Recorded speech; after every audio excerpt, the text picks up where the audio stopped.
Hello दोस्तों, आप सभी का स्वागत है वन एकेडमी हिमाचल के इस एजुकेशनल प्लेटफॉर्म पे।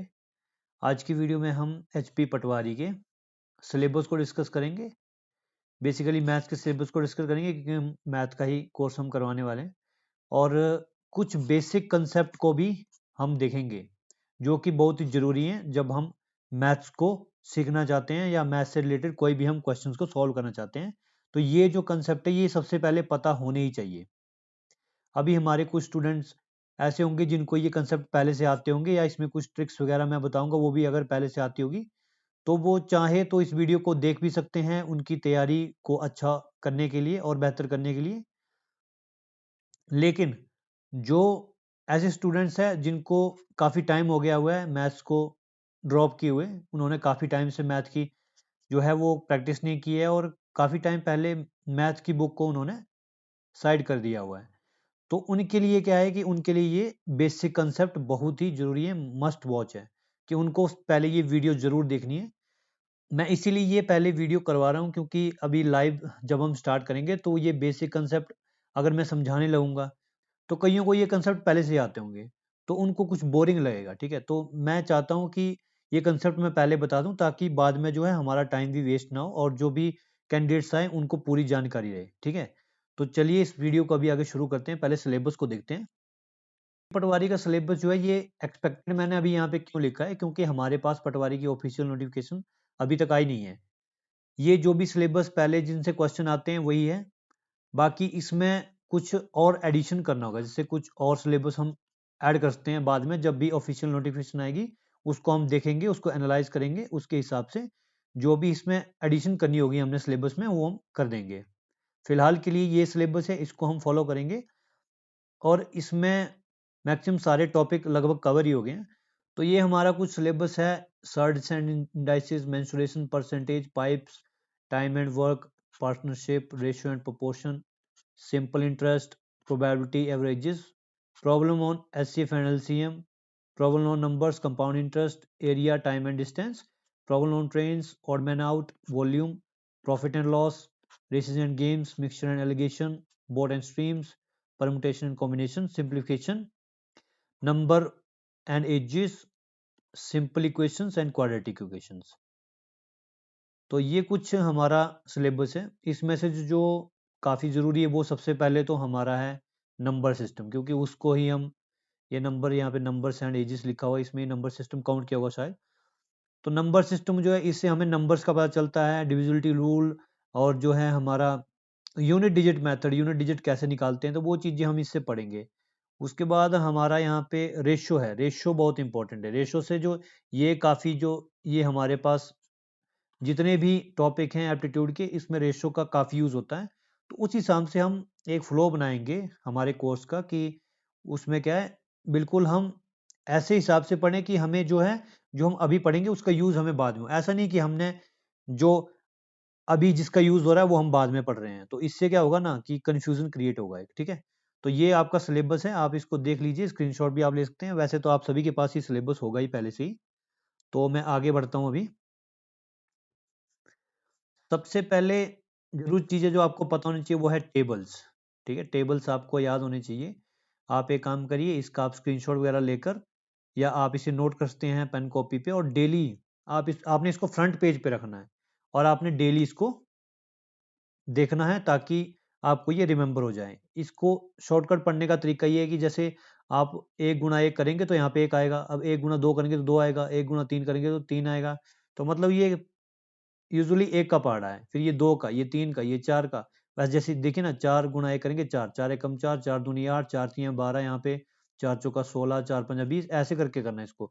अब 4 16 चौका यहाँ पे 64 आ गया, 17 चौका 68 आ गया, ऐसे करके करना है। अभी देखिए ये 16 का पढ़ा 16, 16 चौका यहाँ पे कहाँ गया, ये 64 आ गया। तो ऐसे-ऐसे आपने इसको याद करना है। तो इसको आप नोट कर लीजिए क्योंकि इससे क्या होता है ना, कैलकुलेशन में काफ़ी स्पीड बढ़ जाती है। अगर हम ऐसे करने लगेंगे तो अब हम 16 को अगर 16 से गुणा करेंगे तो अगर हमें टेबल याद होगा ना तो हम एकदम ही लिख देंगे कि 256 होता है। ठीक है?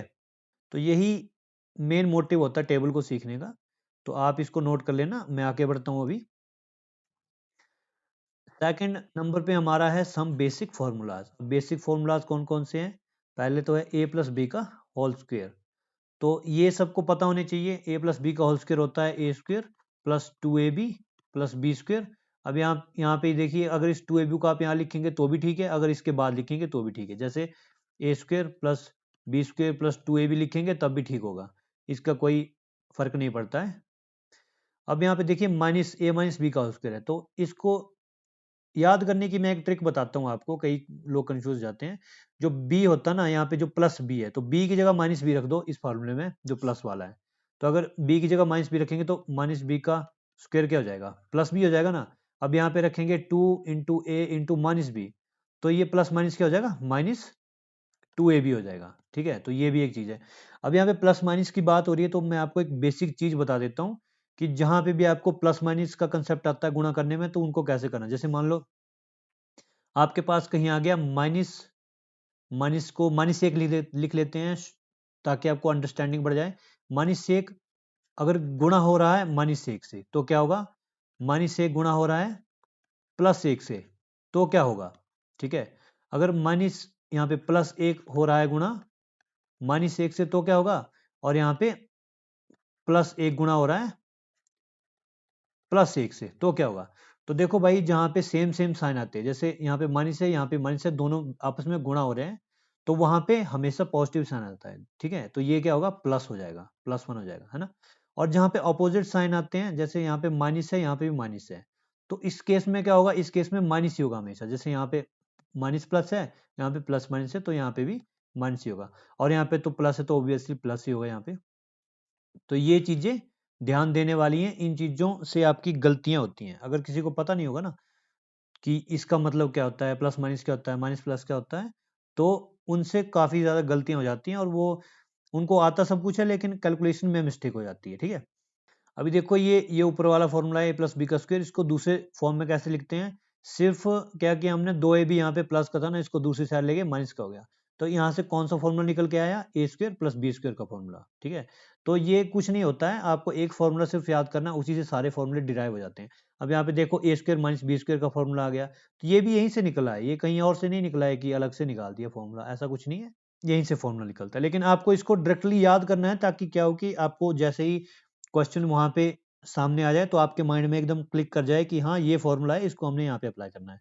तो यहाँ पे देखो a² - b² क्या होता है, a+b × a-b। मतलब अगर यहाँ पे क्या होगा, एक माइनस का होगा एक प्लस का होगा, ए बी सेम ही होगा, तो ऐसे करके आपने याद रखना है। यहाँ पे a+b का होल क्यूब क्या होता है, अब देखो यहाँ पे भी एक फॉर्मूला आ गया a+b का होल क्यूब। तो इसके लिए एक तो फॉर्मूला ये होता है कि पहले a का क्यूब करो, ठीक है, फिर 3 के साथ एक का स्क्वायर करो, फिर दूसरे का रहने दो सिंपल, इसका स्क्वायर मत करो। उसके बाद 3 तो वैसे लिख लो, पहले वाला नंबर वैसे लिख लो, अब दूसरे का स्क्वायर कर दो, उसके बाद दूसरे का क्यूब कर दो, तो ये फॉर्मूला होता है। एक ये भी होता है a³ + b³ + 3ab into a+b, ये भी होता है एक। तो इसको अगर हम यहाँ से मल्टीप्लाई करेंगे ना, जैसे यहाँ से पहले 3ab को करेंगे 3a² भी आएगा, बाद में करेंगे 3ab², तो ये फॉर्मूला वैसे ही डिराइव हो गया यहाँ से। ठीक है, तो ये सेम ही होता है, आपने कंफ्यूज नहीं होना कि नहीं a+b का होल क्यूब का फॉर्मूला तो ये होता है, तो ऐसी बात नहीं है, दोनों सेम ही फॉर्मूलाज हैं।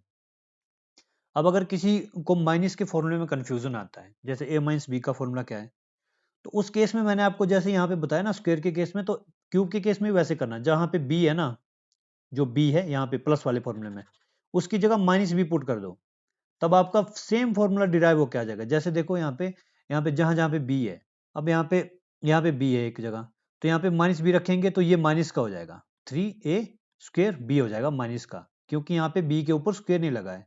तो अगर b के ऊपर स्क्वायर नहीं लगा है तो ये माइनस का बाहर आ जाएगा यहाँ पे। अब यहाँ पे b के ऊपर स्क्वायर लगा है तो ये -1 होगा ना, तो इसका स्क्वायर हो जाएगा, तो ये +1 हो जाएगा, है ना। तो यहाँ पे क्या होगा, इस वैल्यू पे कोई चेंज नहीं पड़ेगा, इसका पॉजिटिव साइन जो है वो पॉजिटिव ही रहेगा। तो यहाँ पे देखो अभी 3a² भी है, जहाँ पे b मतलब b की घात जहाँ पे 1 है वहाँ पे साइन नेगेटिव हो जा रहा है, और जहाँ पे b की घात 2 है वहाँ पे साइन पॉजिटिव ही है। अब यहाँ पे b की घात 3 है तो यहाँ पे भी साइन नेगेटिव है।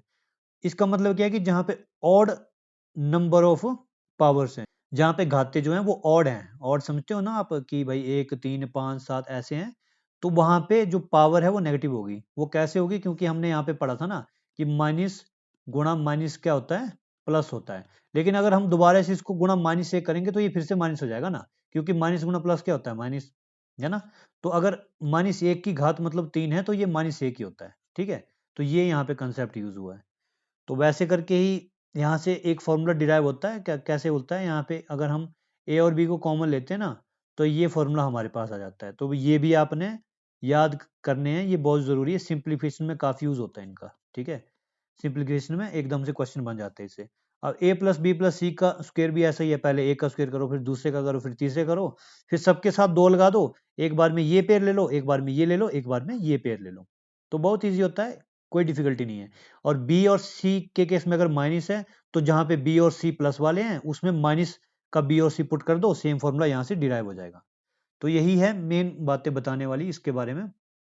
बाकी जितने भी फॉर्मूले आप याद कर सकते हैं कर लीजिए, उससे कोई नुकसान नहीं होगा, आपको बहुत ही फायदा होगा उससे।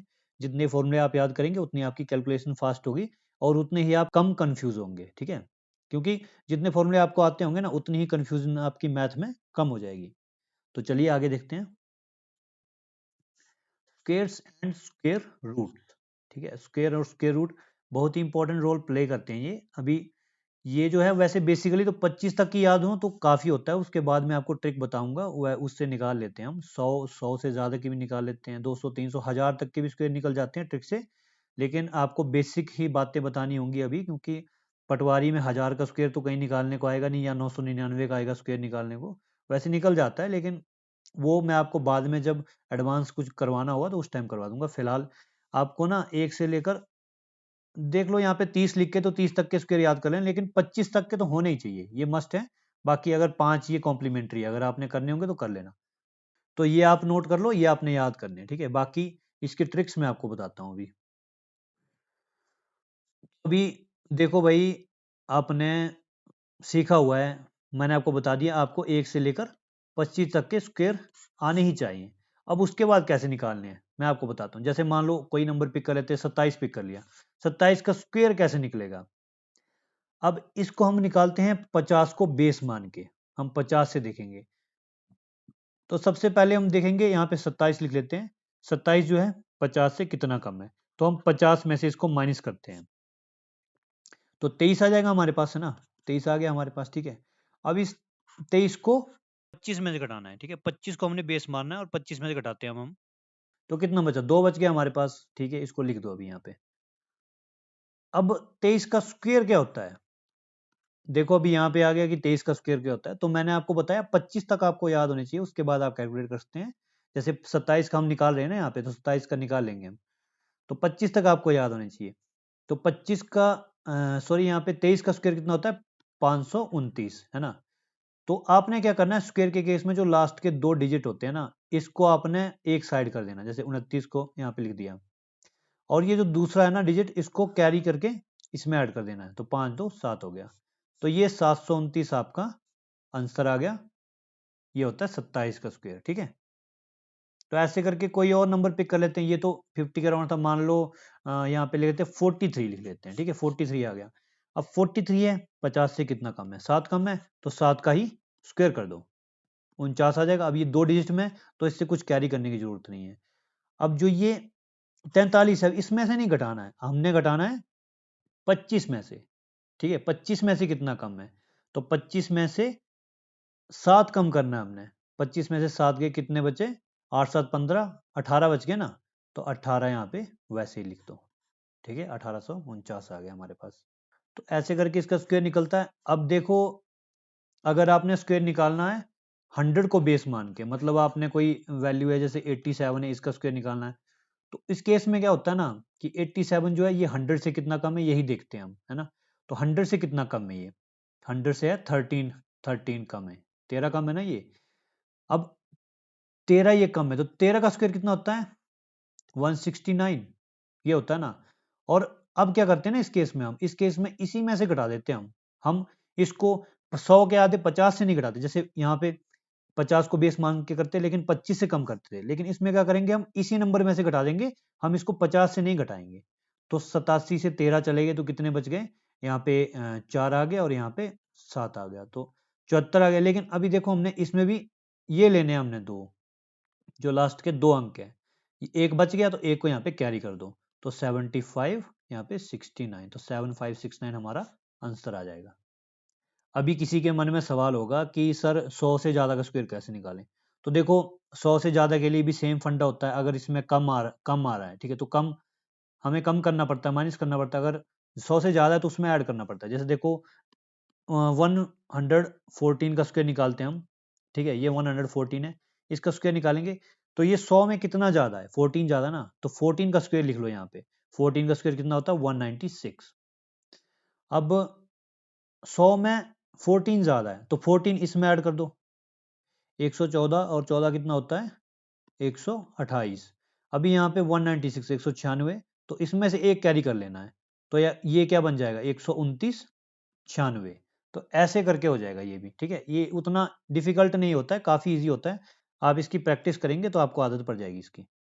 तो ये कुछ बेसिक हैं, अभी मैं इतना ही बताऊंगा आपको, इनकी आप प्रैक्टिस कर लेना। बाद में जब इसके चैप्टर्स आएंगे तो उसमें मैं काफ़ी ट्रिक्स आपको बताऊंगा, ठीक है। अभी आगे देखते हैं। पहले हमने निकाले थे स्क्वायर, स्क्वायर की ट्रिक बताई थी मैंने आपको कि स्क्वायर्स कैसे निकालते हैं। अगर हमने स्क्वायर रूट निकालना हो तो हमारे पास कोई नंबर दिया है, लेकिन वो परफेक्ट स्क्वायर होना चाहिए। अभी मैं परफेक्ट स्क्वायर का ही रूट बता रहा हूँ, बाद में आपको ऑल नंबर का रूट बताऊंगा कि कैसे निकालते हैं, वो बात की बात है। फिलहाल आप बेसिक सीखिए अभी।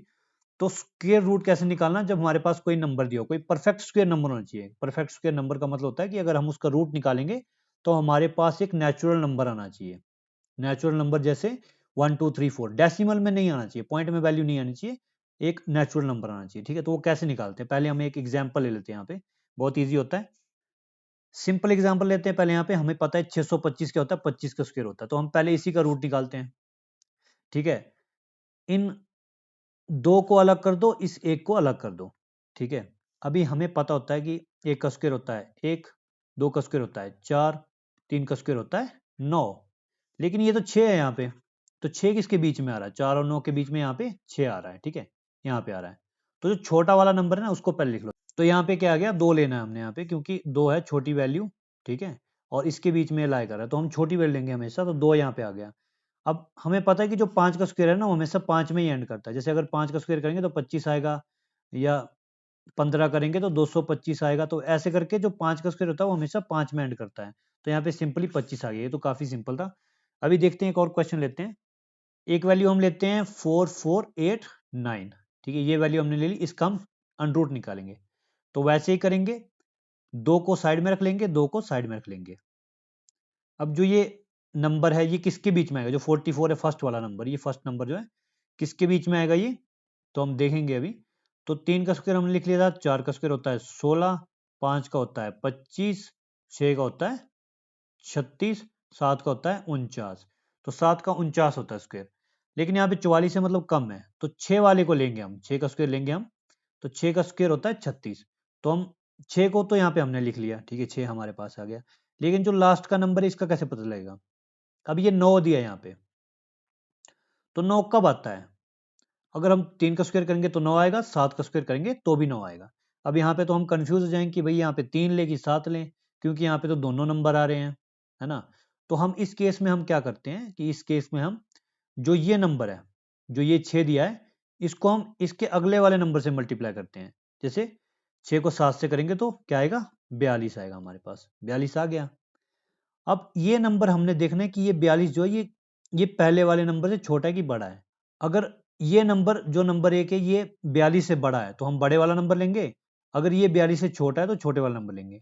यहाँ पे 44 जो है ये 42 से बड़ा है तो हम 7 को कंसीडर करेंगे, तो हमारे पास आ जाएगा 67 का स्क्वायर, ठीक है। तो 67 हमारे पास आंसर आ जाएगा, ठीक है। अब एक और नंबर लेते हैं हम यहाँ पे। जैसे मान लो यहाँ पे कोई नंबर है 7744 नंबर है हमारे पास, ठीक है। ये एग्जांपल्स मैंने पहले ही सेट कर रखे हैं, मैं इनको आपको समझाने के लिए रेफरेंस के तौर पे यूज कर रहा हूँ, ठीक है। क्योंकि मैं ऐसे रैंडमली कोई नंबर दे के ऐसे नहीं बता सकता, क्योंकि वो परफेक्ट स्क्वायर नहीं होगा ना। तो परफेक्ट स्क्वायर के लिए हमें पहले पता होना चाहिए कि कौन सा परफेक्ट स्क्वायर है। तो ये नंबर है, इस ये हमें निकालना है अभी, ये कौन सा नंबर है। तो कैसे निकालेंगे, मैंने आपको पहले बताया, दो दो के फैक्टर बना लो। 77 का फैक्टर अलग बनेगा, 44 का अलग बनेगा। अभी देखना है, 7 तक हमने स्क्वायर लिख दिया, तो 8 का स्क्वायर कितना होता है 64 होता है, 9 का स्क्वायर कितना होता है 81 होता है 81। अब देखो यहाँ पे ये 77 आ गया बीच में, यहाँ पे बीच में आ गया ना 77, है ना। तो छोटे वाला हमने पहले कंसीडर करना है, तो 8 को कंसीडर कर लेंगे हम यहाँ पे। 8 आ गया हमारे पास। उसके बाद क्या करना है, उसके बाद हमने देखा कि यहाँ पे तो 8 आ गया है। अब हम अगले वाले को कैसे जज करेंगे, कैसे होगा। अब 44 क्या होता है, 44 2 का स्क्वायर जब हम निकालते हैं, 2 के स्क्वायर के एंड में क्या आता है 4, और 8 का स्क्वायर हम जब निकालते हैं तब भी 4 आता है। देखो ना यहाँ पे 2 दूनी 4 होता है, 8 8 64 होता है, तो अभी बीच लास्ट में 4 आ रहा है। तो मतलब इन दोनों का स्क्वायर करेंगे तो लास्ट में 4 ही आएगा। अब इनमें से कौन सा लें, तो उसके लिए हमने क्या करना है, 8 को अगले वाले नंबर से मल्टीप्लाई करना है। 8 9 72, 72 आ गया। अब 72 को देखना है कि अगर ये नंबर 72 से बड़ा है तो बड़े वाला लो, अगर 72 से छोटा है तो छोटे वाला। तो अब 72 से तो 77 बड़ा होता है, तो हम डेफिनेटली इसको कंसिडर करेंगे। तो हमारे पास फाइनल नंबर क्या आ जाएगा, 8 तो पहले से था, ये 8 यहाँ से आ गया, तो 88 हमारे पास नंबर बन गया। ठीक है, तो ऐसे करके हम स्क्वायर रूट को फाइंड करते हैं। ये जो है स्क्वायर रूट फाइंड करने की ट्रिक है, काफी बेहतरीन ट्रिक है। लेकिन ध्यान रखना, इससे सिर्फ परफेक्ट स्क्वायर ही कैलकुलेट होते हैं। ठीक है, तो अभी आगे देखते हैं हम। अभी क्यूब्स के बारे में जानेंगे। तो ये तो सभी को पता होने चाहिए, 1 से लेकर 10 तक के क्यूब, है ना। क्योंकि इसके बाद हम फर्दर और वैल्यूज को कैलकुलेट कर सकते हैं जब हमें 1 से लेकर 10 तक के क्यूब आते होंगे। ठीक है, तो ये आपने याद करना है, क्यूब का मतलब यही होता है कि हम किसी नंबर को 3 बार गुणा कर देते हैं आपस में। जैसे मान लो यहाँ पे 2 का क्यूब निकाला गया है, तो 2 गुणा 2 गुणा 2, तो ये क्यूब हो जाता है। 2 गुणा 2 गुणा 2 करेंगे तो 8 आएगा। अगर जैसे हमने पीछे देखा स्क्वायर, तो स्क्वायर का मतलब क्या होता है, 2 का स्क्वायर मतलब 2 गुणा 2। जितनी घात होती है उतनी बार गुणा किया जाता है। जैसे मान लो यहाँ पे अगर घात हम 4 कर देते हैं, 2 की घात 4 करेंगे, तो 2 गुणा 2 गुणा 2 गुणा 2, ये 4 बार आ जाएगा। घात का मतलब ही यही होता है कि कितनी बार किसी संख्या को गुणा किया गया है आपस में। जैसे अगर इसकी घात हम 8 कर देंगे ना, तो यहाँ पे हमें 8 बार इसी को गुणा करना पड़ेगा। तो यही मतलब होता है इसका। ये कोई भी कंफ्यूजिंग चीज नहीं है, आपको इसको सिर्फ बेसिक से समझना है। ठीक है, तो ये हमारे पास आ गया क्यूब। तो क्यूब ऐसे निकलते हैं। बाकी आप देख लेना, ये 6 का क्यूब, 7 का क्यूब, 8 का क्यूब, 9 का क्यूब, 10 का क्यूब, ये आपको याद होने चाहिए। बाकी इससे आगे क्यूब कैसे निकालते हैं वो मैं आपको ट्रिक बताता हूँ एक। ठीक है, तो अभी कोई भी नंबर ले लेते हैं, मान लो क्यूब निकालने के लिए। जैसे मान लो 16 हमने ले लिया, यहाँ पे 16 एक नंबर है, ये हमने ले लिया। अभी इसका लॉजिक क्या होता है, जैसे ये कोई एक नंबर है, इसका पहले क्यूब कर दो, उसके बाद इसका क्यूब कर दो। ठीक है, उसके बाद इसका स्क्वायर कर दो बीच वाले का, जैसे एक का स्क्वायर किया और दूसरे से मल्टीप्लाई कर दिया, गुणा 6। उसके बाद यहाँ पे 6 का स्क्वायर किया, उसको उसको 1 से मल्टीप्लाई कर दिया। तो पहले हम ये करेंगे, एक का क्यूब क्या होता है, एक ही होता है। एक का स्क्वायर एक होता है, गुणा 6 करेंगे तो 6 आएगा। 6 का स्क्वायर होता है 36, गुणा 1 करेंगे तो 36 आएगा। सॉरी, यहाँ पे 1 नहीं, यहाँ पे 6 लिखना था। 6 का क्यूब क्या होता है 216। तो ये हमारे पास आ गया। अब हम बीच वाले नंबर को डबल कर देते हैं। 6 का क्या हो गया 12, 36 का 72 हो गया 72। और इनको कुछ नहीं करेंगे अभी, अब हम सिंपली इनको ऐड करेंगे। लेकिन ऐड कौन सा नंबर करना है, अभी पूरा तो करना नहीं है, सिर्फ यूनिट डिजिट करनी है इसकी, ये वाली सबकी यूनिट डिजिट ऐड करनी है। ठीक है, तो 6 का यहाँ पे 6 आ जाएगा, 21 कैरी ओवर हो जाएगा यहाँ पे। यहाँ पे ले जाएंगे किसको, 6 और 1 7, 2 9, 9 यहाँ पे आ गया। और यहाँ पे क्या बचा, 7 3 10 2 12, तो 12 को हम यहाँ ले जाएंगे। अब यहाँ पे 6 2 8 2 10, जीरो आ गया। यहाँ पे एक और एक 2, और एक और था यहाँ पे 10 था ना, तो एक और था, एक और यहाँ पे 3, और 3 और एक 4 आ गया। तो 4096 यहाँ पे हमारा आंसर हो जाएगा। ठीक है, आप इसको कैलकुलेटर में चेक भी कर सकते हैं, यही आंसर आएगा। अब एक और नंबर ले लेते, कोई भी नंबर लेते, जैसे मान लो हमने कोई नंबर लिया, मान लो 47 ले लिया। 47 का क्यूब करेंगे हम। ठीक है, तो वैसे करना है, 4 का क्यूब करना है पहले, 4 का क्यूब ऐसे लिख लेंगे। फिर यहाँ पे 7 का क्यूब करना है, 7 का क्यूब ऐसे लिख लेंगे। उसके बाद 4 का स्क्वायर गुणा 7, 7 का स्क्वायर गुणा 4। ये हमारे पास आ गया, हमारा बेस रेडी हो गया। अब हम क्या करेंगे, बीच वालों को कैलकुलेट करते हैं पहले। तो 4 का स्क्वायर कितना होता है 16, 16 सत्ता 112 हो गया। अब 7 सत्ते 49 होता है, 49 गुणा 4 कितना हो गया, 196।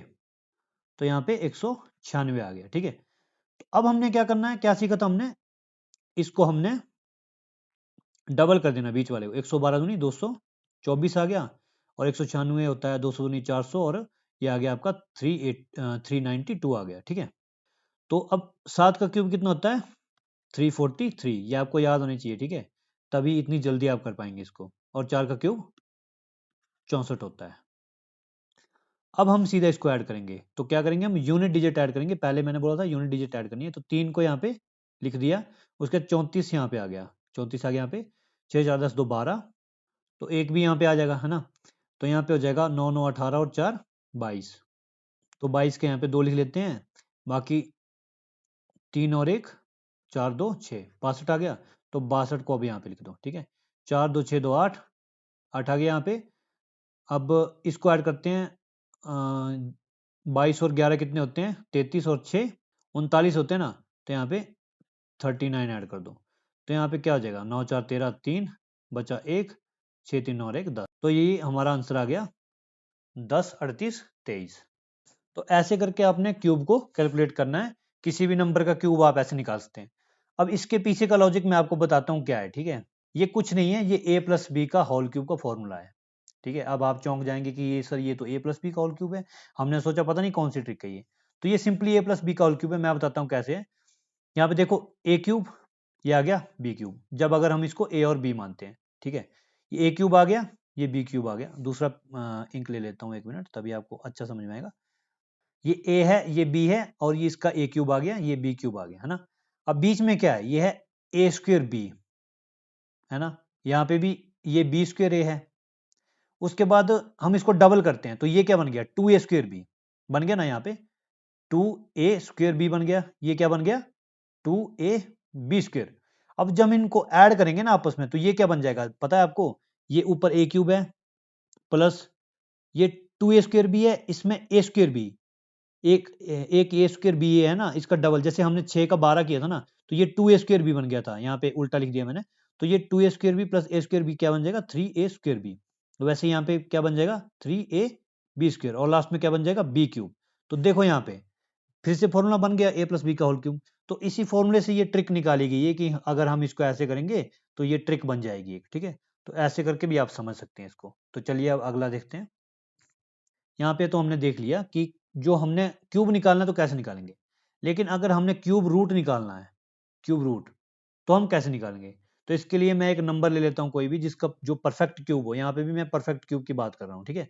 तो परफेक्ट क्यूब हम लेते हैं यहाँ पे, मान लो कोई नंबर है 19683, ये कोई नंबर है हमारे पास।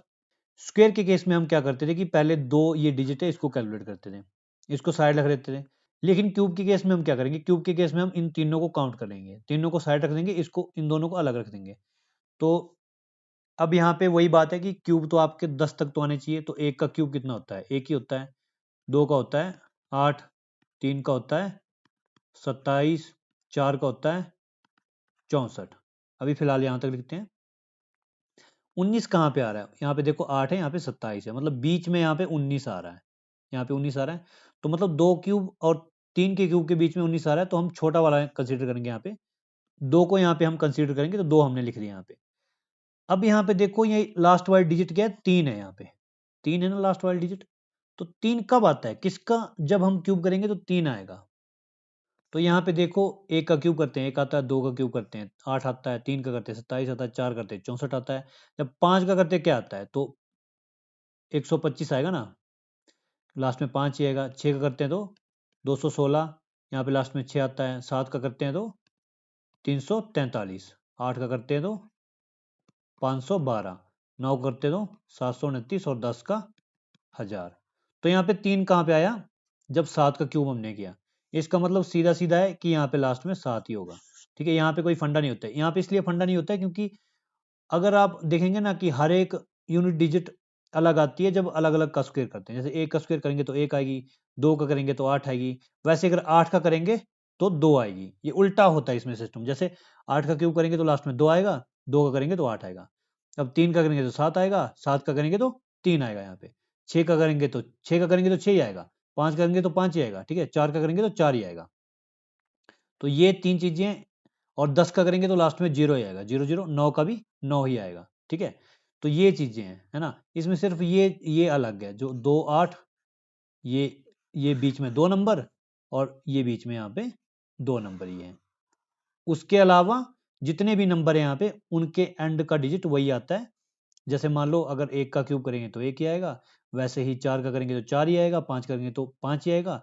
यूनिट डिजिट की बात कर रहा हूँ मैं यहाँ पे, ठीक है। 6 का क्यूब करेंगे तो भी 6 आएगा यूनिट डिजिट, और 9 का करेंगे तो 9 आएगा, 10 करेंगे तो 0 ही आएगा, मतलब 0 लास्ट में है तो इसका 0 ही आएगा। तो ये चीज़ें ध्यान देने वाली होती हैं, ये छोटी छोटी बातें होती हैं जो समझनी पड़ती हैं, इससे आपकी कैलकुलेशन फास्ट होती है। जैसे मान लो एक और एग्जाम्पल लूंगा मैं भी यहाँ पे, 571787। तो यहाँ पे हमारे पास ये कोई नंबर है, अब इसका क्यूब रूट निकालना है, तो मैंने पहले ही बोला कि इन तीनों को अलग रख दो, साइड में रख दिया इनको। अब इन तीनों को देखना है, 571 यहाँ पे देखो कहाँ पे है 571, ये 512 है, इसके बाद आएगा यहाँ पे आएगा 571, ये लास्ट, ये बीच में आएगा ना यहाँ पे 8 और 9 के बीच में, तो सीधा सीधा 8 लिख दो, छोटी संख्या लेनी है। अब यहाँ पे 7 है, तो भाई 7 कब आता है, जब 3 का क्यूब होता है ना, तब आता है 7, ठीक है। तो 3 लिख दो यहाँ पे, बस खत्म हो गया। तो ऐसे करके आपने क्यूब रूट निकालने हैं, बहुत ही ईजी ट्रिक है क्यूब रूट की, स्क्वायर रूट वाली से भी आसान है ये। तो ये भी ट्रिक जो है परफेक्ट क्यूब पे ही लागू होती है, तो आपने इसको हर कहीं नहीं लगा देना है, परफेक्ट क्यूब पे ही लगाना है, ठीक है। अभी कुछ इंपॉर्टेंट रेशियोज की बात करें हम, तो रेशो जो है वो काफ़ी रोल प्ले करती हैं, जब हम कोई भी चैप्टर कंसीडर करेंगे वो आपको बाद में पता चलेगा जब हम इसके क्वेश्चन सॉल्व करेंगे, और इससे देखना रेशो से काफ़ी इजीली क्वेश्चन सॉल्व हो जाएंगे। तो इसको कैलकुलेट करने का तरीका होता है रेशो का, कुछ वैसे तरीका क्या बताएं, बहुत ईजी होता है। जैसे मान लो यहाँ पे 1/2 दिया है, तो बस 1:2 है ना, रेशो का मतलब तो बटा, जैसे कोई भी रेशो, जैसे मान लो 5:6 ले लिया, तो इसका मतलब ये होता है कि 5 को 6 से भाग दे दिया हमने, ठीक है। तो ये होता है। अगर इसको फ्रैक्शन में कन्वर्ट करना है तो ये हो गया, अगर इसको परसेंटेज में कन्वर्ट करना है तो गुना 100% लिख देना है। कोई भी फ्रैक्शन को अगर परसेंटेज में कन्वर्ट करना है तो इंटू 100% लिख दो बस, ठीक है। तो वहां से ये फ्रैक्शन जो परसेंटेज में कन्वर्ट हो जाएगी। तो ये एक बेसिक मेथड है। बाकी आपको बताता हूँ कि 1 से लेकर 10 तक की फ्रैक्शन को कैसे परसेंटेज में कन्वर्ट करना है, तो वो बता देता हूँ आपको फिलहाल के लिए, ठीक है। तो अगर हमारे पास मान लो कोई संख्या है 1/2, तो पता है हमको 1:2 क्या होता है, 1/2, और इसको बोलते हैं 50%, है ना। उसके बाद अगर 1:3 आ गया हमारे पास, 1/3 हो गया, ये होता है 33.3%। कैसे होता है यहाँ पे कैलकुलेट करते हैं, 1/3 गुणा 100, तो 3×3=9, 1×10, 3×3=9, 1×10, ये चलता रहेगा फिर, ठीक है। तो ये होता है 33.33% लिख सकते हैं आप इसको। तो 1:4 क्या होता है, 1/4, इसका होता है 25%, 25×4 होता है ना, तो वैसे करके निकालते हैं इसको। और 1:5, 1/5, ये क्या होता है, 20×100 होता है, तो 20% आ गया। 1:6 होता है, 1/6 आ गया, 16 का क्या होता है 96, तो 16.666 आता है ये, ठीक है। ऐसे करके आता है, 6 7 लिख देते हैं इसको टर्मिनेट करके बाद में। अगर 1:7 आ जाएगा तो क्या होगा, 1/7, तो इसका आता है कैलकुलेट करके 14.28%, है ना। कैलकुलेट ऐसे ही करना है आपको, क्या करना है ना, 1/7 गुणा 100 करना है, 100% करना है। 7 एकम 7 आ गया, 3×10 आ गया, है ना। तो 30 आ गया हमारे पास, 7×4 = 28, 2 30 आ गया, है ना। यहाँ पे दशमलव लग गया, फिर यहाँ पे आ गया 2, मतलब 20 आ गया ना यहाँ पे, तो 7×2 = 14, 6 20, यहाँ पे 60 आ जाएगा। अब 7×8 = 56, 4 60, वैसे करके ये चलता जाएगा। तो 1:7 है। अब अगर 1:8 है तो इसको कैसे निकालते हैं, इसको 1/8 बोलते हैं हम, ठीक है। तो 12×8 = 96, और 8×5 = 40, तो मतलब क्या आ गया, 12.5% आ गया हमारे पास। अब 1/9, मतलब 1/9 हो गया ना, 1:9, 1/9, तो इसको कैसे निकालते हैं, ये होता है आपका 11×9 = 99 होता है, तो 11.11% आएगा, ठीक है। तो ये एक एक चलता रहता है, तो इसको हम 11.11 लिख देते हैं। अब यहाँ पे 1:10 क्या होता है, ये तो 100 ही होता है, तो ये सीधा सीधा आ जाएगा 10%, ठीक है। तो ये 10 तक मैंने बता दिए, बाकी जब रेशो का चैप्टर हम करेंगे तो वहाँ पे मैं आपको ब्रीफ में बता दूंगा कैसे करके क्या होता है। वैसे मैंने आपको बता ही दिया इसमें भी कि ऐसे हम निकाल सकते हैं इनको। तो चलिए अभी अगले टॉपिक पे बात करते हैं। मैं यहाँ पे कुछ आपको मल्टीप्लिकेशन की ट्रिक बताने वाला हूँ, ठीक है। तो देखते हैं हम कोई मल्टीप्लिकेशन की ट्रिक सीखते हैं। पहले तो एक मल्टीप्लिकेशन होती है वन लाइन मल्टीप्लिकेशन ट्रिक, मतलब एक ही लाइन में सारा आंसर आ जाता है, इसका मतलब यही है। जैसे मान लो आप करेंगे 1 2 3 को 4 5 6 से गुणा करते हैं, तो इसका एक ही लाइन में आंसर आ जाएगा। कैसे आएगा मैं बताता हूँ। पहले आपने इन दो को आपस में गुणा करना है, 6 3 18, 8, एक बच गया, एक को यहाँ पे लिख दो। उसके बाद क्या करना है, उसके बाद में आपने इसको साइड वाले से गुणा करना है, इसको इससे करना और प्लस इसको इससे कर देना है। जैसे मान लो 5 या 15 आ गया, प्लस क्या करना है आपने 6 दूनी 12, तो 12 15 27, तो 7 इधर लिख दिया, 2 इधर लिख दिया, है ना।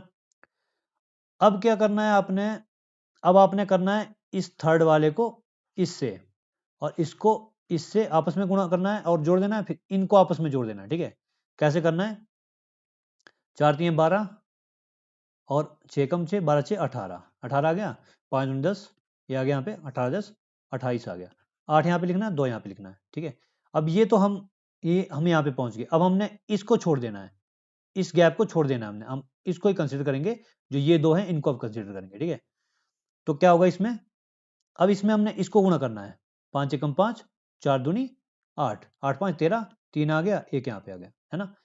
अब क्या करना है, 4 एकम 4, तो 4 यहाँ पे आ गया। ठीक है, अब इसको सीधा ऐड कर दो, 8 7 1 8, 8 2 10, बचा 1, 3 1 4 2 6 और 4 1 5 आ गया, तो 56,088 हमारा आंसर आ जाता है इससे। अब ये कुछ लोगों को बड़ी कंफ्यूजिंग लग रही होगी, तो मैंने इसका थोड़ा एडवांस वर्जन करा दिया आपको, 3 का करवा दिया ना। ये 3 का भी हो जाता है, 4 का भी, 5 का भी, 6 का भी, किसी का भी करना हो मैं आपको बता सकता हूँ। ठीक है, लेकिन आपको उतना जानने की जरूरत नहीं है, क्योंकि आप उससे कंफ्यूज हो जाएंगे। बाकी हम आपको इसका बेसिक वर्जन बताता हूँ, जो कि 2 नंबर के बारे में बताते हैं मैक्सिमम, जो भी बताते हैं आपको ट्रिक के बारे में। तो जैसे मान लो इसको 23 को आपने 24 से गुणा कर दिया, इसको ही मान लेते हुए, तो पहले क्या करते हैं, इसको आपस में करते हैं गुणा, 4 3 12, यहाँ पे 1 लिख दिया, फिर इनको आपस में कर देते हैं, इसको इससे, तो 4 दूनी 8, 8 और 2 3 6, 8 से 14, तो एक यहाँ 4 यहाँ पे आ गया, एक यहाँ पे आ गया, 2 दूनी 4, 4 यहाँ पे आ गया, तो 2 4 1 5, 4 1 5, तो 552 हमारे पास आ गया। तो ये बहुत ही बेसिक है, ये इस पे ज़्यादा एप्लीकेबल है। जो ये वाले नंबर है ना, यहाँ पे 2 ही नंबर आते हैं, वहाँ पे ज़्यादा एप्लीकेबल है। यहाँ पे तो इस नंबर में तो कन्फ्यूज ही होगा, कोई भी कैंडिडेट होगा, मैक्सिमम कैंडिडेट इसमें कन्फ्यूज हो जाएंगे। ठीक है, तो इसके लिए मैं आपको एक बहुत ही खतरनाक ट्रिक बताने वाला हूँ। ठीक है, तो इसमें आप उसमें कंफ्यूज नहीं होंगे, वो इससे थोड़ी इजी है।